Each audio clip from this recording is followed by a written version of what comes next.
In this video, I will be painting a portrait while discussing the topic of tonal regions. Tonal regions are the natural divisions of the object made by the light itself, as some part of the object are turned to and others away from the light source. I will be putting together a portrait using the existing big tonal shapes of light, halftone, and shadow regions. To illustrate this process more clearly, I will start with a monochrome underpainting, adding the color and the details to the portrait in the later stages. First, I turn to the most unified, unchanging, stable passages of the image. Such passages are represented by the regions of light and shadow. The division between the two is broadly suggested in a simple drawing which I will use as a guide for a monochrome underpainting. I block the whole region of the shadow, making sure that the paint is uniformly applied and the main areas of the region are represented and are recognizable as a single shape with its own undivided yet unique silhouette. I proceed with a halftone adjacent to the shadow region. Moving within its value range, I'm able to work broadly on different parts of the face. I then fill in the remaining portions of light region. At the same time, I make adjustments and corrections to the shadow form, making the two fit into one unified impression, like two pieces of a jigsaw puzzle would. Working on the hair around the face, I concentrate on tailoring the parts of the image out of halftone, shadow, and light, linking the corrections to the big tonal regions and making sure each region stays within the borders of its influence. I develop the silhouettes of my shadow, halftones, and light, making them more refined and synchronized in different parts of the image where more precision is needed. Enlarging or minimizing some planes slightly, moving the others gently, I make sure that the alternations correspond to the value of the region it appears to belong to when seen at the distance and as a whole.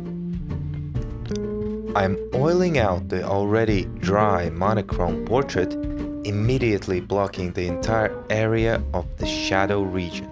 At this point, I'm merely guessing the tone's warmth, coolness, and saturation. Quickly jumping to blocking in the light and its halftone region. I try to work on and develop the main regions together and at the same time. As the light is blocked in, I'm keeping in mind the interconnectedness of the regions, tuning one part to the other and to the impression that they make as a whole, keeping the pieces true to their regional value and making sophisticated guesses about their position within the silhouettes of the big forms. At this point, when I have at least three main regions broadly suggested, I may proceed with their adjustment, starting with deepening of the shadow and linking the halftone and the light to it. As the value, hue, and saturation of the main parts of the portrait begins to resemble the reference, I start to adjust and fine-tune the silhouettes of the tonal regions in greater detail. Piece by piece, I'm inserting smaller planes into the broad regions, each time checking the newly found piece for, and please bear with me, lightness, hue, saturation, also the placement within the tonal region as well as its impact on the neighboring forms. Allow me to describe the operation, which I repeat time and again, in more detail. First, I look at the area I wish to develop and make my guess by mixing the according tone on the palette. Then, I apply this tone to the canvas and check the tone for the value, hue, and saturation again. If the color seems right, only then I proceed with painting the passage. When I first apply the paint to the canvas, I aim at the point in the center of any given shape, where this shape is broader and at its most massive.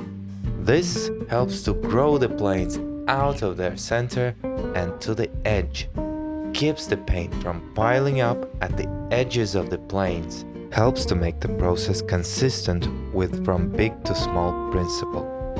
As the palette and the painting get synchronized, I'm able to use the tones from the palette more freely and with less checking.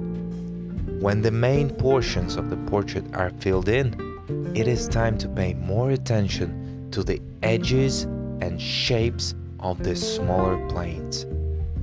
I start out by matching the color to the existing values of already dry portrait, looking for the slight variations of existing tones.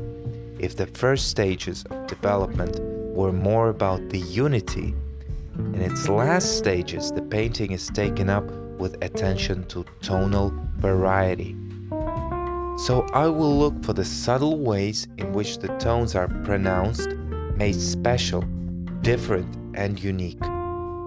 If there seems not much to be going on in the last stages, as the painting is almost complete, it is usually a good sign. It means that the main decisions made beforehand are not being overruled by new ones. The choices made are accepted and are being carried out to a logical conclusion. A resolution is a good term to describe it. Working transparently with more liquid and diluted paint is a good way to approach the task of bringing more resolution into a painting without covering and eventually losing the underlying structure. To summarize the procedure, first, we strive for unity, looking for even big planes in good alignment with each other and the unity within the whole.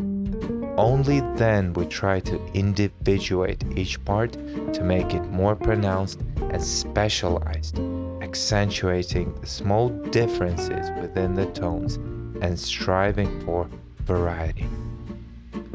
The balance between the unity on one hand and variety on the other will bring the needed resolution to the image, which hopefully will be solid in its foundation and fine in its completion.